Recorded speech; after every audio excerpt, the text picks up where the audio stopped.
Need to improve your club on Ultimate Team? Check out IGDM for safe and reliable coins with the link in the description.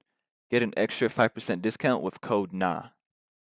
What's up, y'all? For today's video, we're going to be going over the 4-2-3-1. And the 4-2-3-1 is a really good formation primarily because it's really versatile. So it's one of those formations that you can play for 90 minutes in and out every single game and not have to worry about needing to change things as much compared to other formations, really. And it's also, just a really meta formation to begin with. I've said this in previous videos as well, but my favorite aspect when it comes to the 4-2-3-1 is how fluid it is in attack.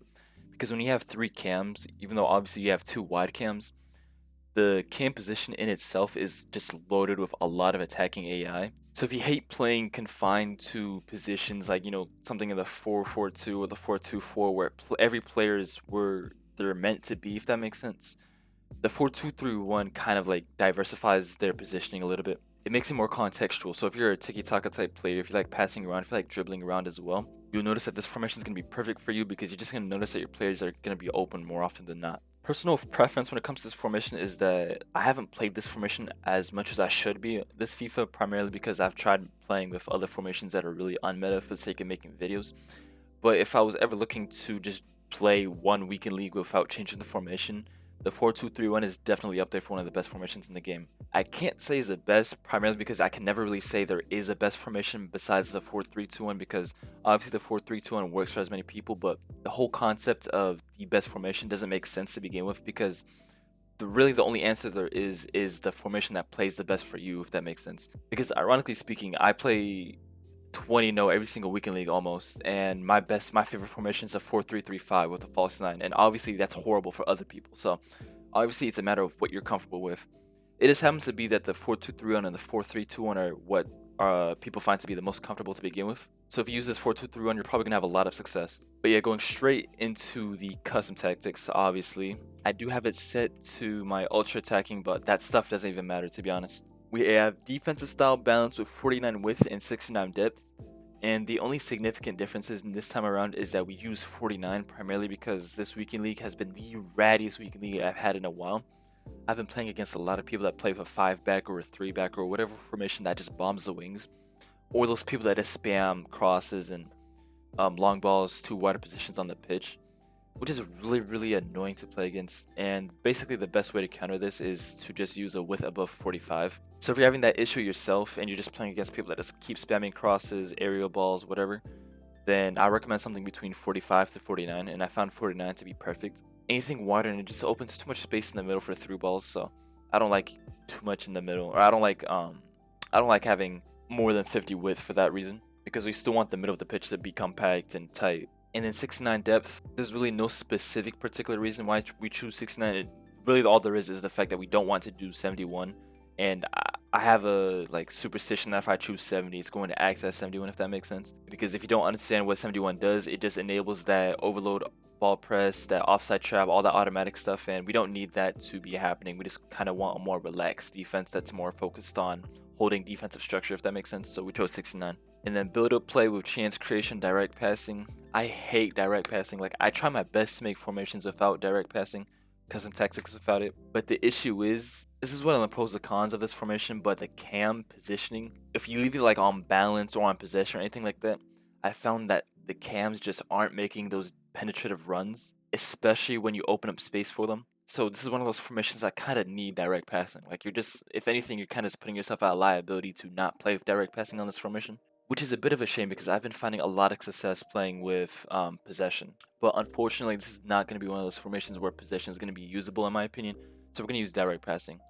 And then we're going to want a width of 42. When making these custom tactics, I was actually really frustrated with width, because the ironic thing is, when it comes to the 4-2-3-1, your width almost doesn't matter at all.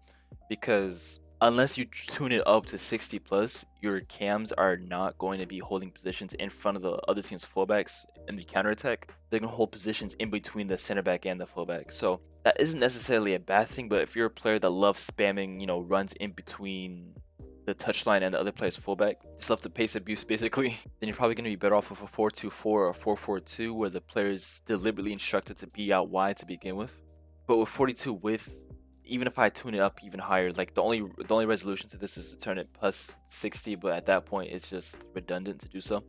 With 42 width, the the wider players, the wider cams, they're going to be instructed to tuck in between the other team's fullback and the other team's center back, which is obviously still going to be really usable. But like I said, if you love utilizing pace, then this formation won't really benefit that. Likewise, if you're a player that doesn't really have really fast wingers, if you have players as wingers that are just dribblers or shooters or passes, things like that, then obviously the 4-2-3 is going to be perfect for that. And then players in the box 6, I said this in the last video and I'll say it again, it's not a now easy formation if it doesn't have 6 players in the box. Quite frankly, I don't know how people can play with like 3 or 4 attackers. That stuff is crazy to me. I don't have fun in this game where I'm spending most of my time defending. Like, I genuinely cannot play this game if I have to like basically just sit back and defend and hit on a counter of 2 or 3 players. Like, that stuff is gross to me. Like, I can't have fun with that. And likewise, I'm not really the good defender, so I just love overloading the other team's attack, or sorry, the other team's defense, and just maximizing my options to begin with. You'll notice that when we go to instructions, there's going to be a few things that are different compared to other people's 4-2-3 ones. And that's mostly the fact that this 4-2-3 one is going to be a lot more aggressive in the attack than other 4-2-3 ones to begin with. If you've watched my previous 4-2-3 ones, you can probably figure out what it is, and it's going to be the double pivot midfield. And yeah, for that reason, that is why we have 6 players in the box. We'll go over that in the instructions, obviously. But then corners 3, free kicks 2, obviously completely self-preference. I know people that play with 1 on each. It doesn't even matter, to be honest. If you love playing corners, I'd just do 2 or 3.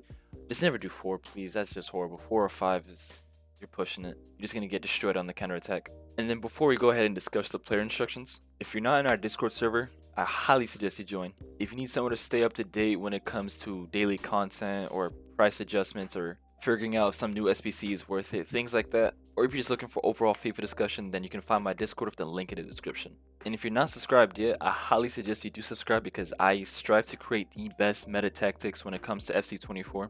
And I also do create authentic tactics as well whenever they're relevant. So if playing the meta ever gets boring, because it does for me, then go ahead and subscribe to see my authentic tactics whenever they're posted. And then going straight to player instructions, we're going to have our striker up front right here, which is on balance with, getting behind, stay forward. Now I see a lot of people that play with mix attack or even false 9.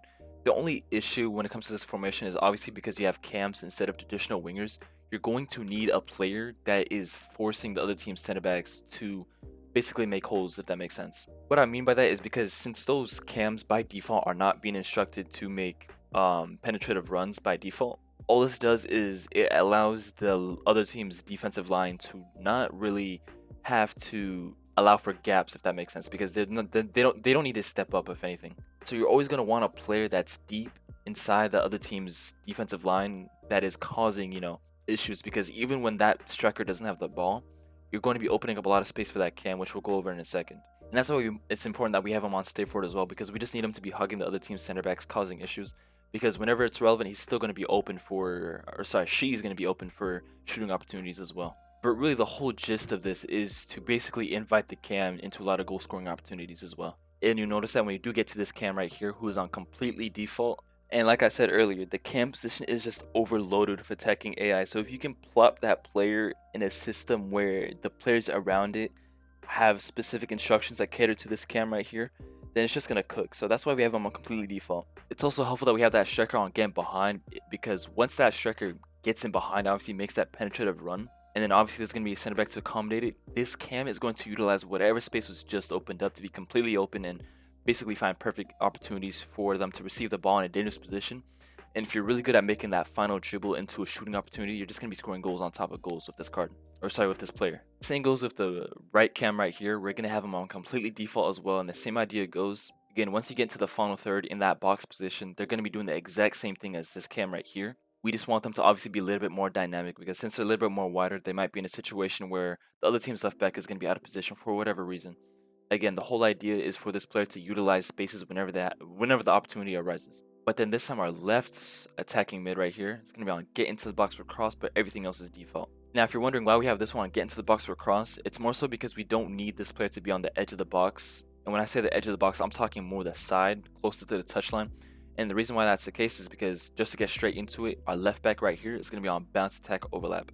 So you need to free up space by that left hand side for this player to make an overlapping run. So if you love to play crosses, things like that, then you can have an option through here as well. And when this player makes that overlapping run, we need this player right here to get actually inside the box and either be available for the cross himself or just be available to receive a through ball for a cutback or anything like that. But yeah, now that takes us to our double pivot midfield, which is really the fun part in my honest opinion. And our left center mid is going to be on balance defense, balance attack, cover center. So basically just completely default, but cover center this time. And you're just going to want a player that is just everywhere on the pitch. So someone with relentless plus ideally, while also having really well-rounded stats, like stats that can basically allow this card to do anything it needs. Relentless plus is going to be perfect for this card. And obviously, I don't think Hemp has Relentless plus. Ironically, Rice does, but Hemp doesn't. But it's not really a big deal, to be honest. But this player is going to be running around a lot, and it's going to be pressing high as well, which is why we have him on balanced defense as well, because we want him to chase players around and mark players around, which takes us to our actual traditional CDM, who's going to be on cut passing lane, stay back while attacking. And this player needs intercept plus, especially at this stage of the game where intercept plus is pretty easy to get, because intercept plus combined with cut passing lanes it's honestly like so OP. It kind of just removes like a huge skill factor in the game. Like this player will just literally be getting the ball by himself as long as you just don't control him. Really, how you should be defending with this formation is you should be controlling the left center mid right here and running around from, or the wider cams right here. This player right here, hopefully you just never have to touch him unless you're in a situation where you do have to touch him, obviously. Then do as is. But when it comes to intercept plus, he just cooks so well. And most of the times he doesn't even have to, I don't even have to touch him. And then that takes us to our right back right here, who's going to be at stay back while attacking, overlap. And then obviously our two center backs right here, completely stay back. And then our keeper right here is going to be on comes across the sweeper keeper.